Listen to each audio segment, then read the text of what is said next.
Government housing కాలనీలో 4.5 సంవత్సరాల నుంచి నివాసం ఉంటున్నాము. కానీ ఎలాంటి మౌలిక వసతులకు కూడా నోచుకోలేదు. మౌలిక వసతులు అంటే తాగడానికి నీరు కానివ్వండి, విద్యాపరంగా కానివ్వండి, వైద్యపరంగా కానివ్వండి, అలాగే రేషన్ డిపో పరంగా కానివ్వండి, పోలీస్ వ్యవస్థ కానివ్వండి, వెళ్ళి రావడానికి రవాణా మార్గం కూడా లేదు.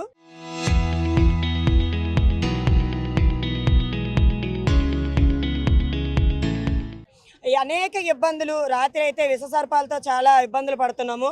ఇవన్నీ చాలదన్నట్టు దొంగతనాలు, విపరీతమైన దొంగతనాలు కూడా జరుగుతున్నాయి. ఇంకా దౌర్భాగ్యమైన పరిస్థితి ఏంటంటే అధికారుల దగ్గరికి వచ్చి మా పరిస్థితి ఇలా ఉందయ్యా అని చెప్పి వినతిపత్రం ఇవ్వడానికి వస్తే మీది అర్బనా రూరల్ అని చెప్పి వాళ్ళు తిరిగి అధికారులు మనల్ని ప్రశ్నిస్తున్నారు. ఇంకా ఉన్న పరిస్థితుల్లో ఇంకా చాలదు అనేటట్టు వాళ్ళు తిరిగి మమ్మల్ని అడుగుతున్న విషయం ఏంటి అంటే, మీకు ప్రణాళిక పరంగా ఇవ్వలేదమ్మా, ఎలా పడితే అలాగ ఇచ్చేశారు అని చెప్తున్నారు.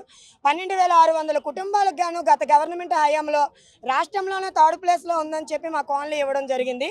12,600 కుటుంబాలకు ఇచ్చినటువంటి స్థలం ప్రణాళిక లేకుండా ఏ విధంగా ఇచ్చారనేది మాకు అర్థం కావట్లేదు.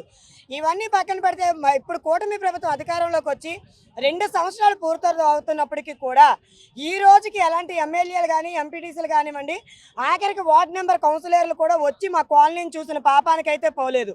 2022 నవంబర్ 13న ఇప్పుడు నేటి డిప్యూటీ సీఎంగా ఉన్నటువంటి మన పవర్ స్టార్ పవన్ కళ్యాణ్ గారు స్వయంగా విచ్చేసి మా కాలనీని సందర్శించడం జరిగింది. ఆ రోజు మా అధికారంలోకి రాగానే ఈ కాలనీలో అన్ని సదుపాయాలు కల్పిస్తాము, మమ్మల్ని గెలిపించండి అని చెప్పి మాట్లాడారు. ఈ రోజుకి వచ్చి 2 సంవత్సరాలు పూర్తవుతున్నా కూడా మేము కనీసం త్రాగడానికి మంచినీరు మాత్రం అడుగుతున్నాం. అట్లీస్ట్ కాలనీలో 6 బ్లాకులుగా విభజించి ఇవ్వడం జరిగింది. బ్లాక్ ఒకటి చొప్పున ట్యాంకులు నిర్మించండి. అలాగే కాలనీలో ఉండేటువంటి ప్రధాన రహదారులకి, అన్ని వీధుల్లోకి వేయమని చెప్పట్లేదు, ప్రధాన రహదారులకైనా మోక్షం కల్పించండి. గర్భిణీ స్త్రీలు ఎక్కడికి వెళ్ళినా రేషన్ తెచ్చుకోవాలంటే చాలా ఇబ్బందులు పడుతున్నారు కాబట్టి అంగన్వాడీ ఏర్పాటు చేయండి.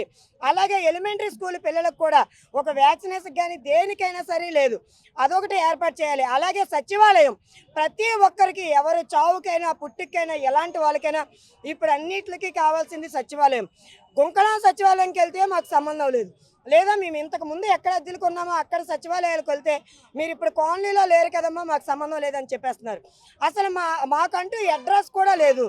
మాది పంచాయతీకి చెందుతుందా లేదా మున్సిపాలిటీకి చెందుతుందా అనే అడ్రస్ కూడా లేదు.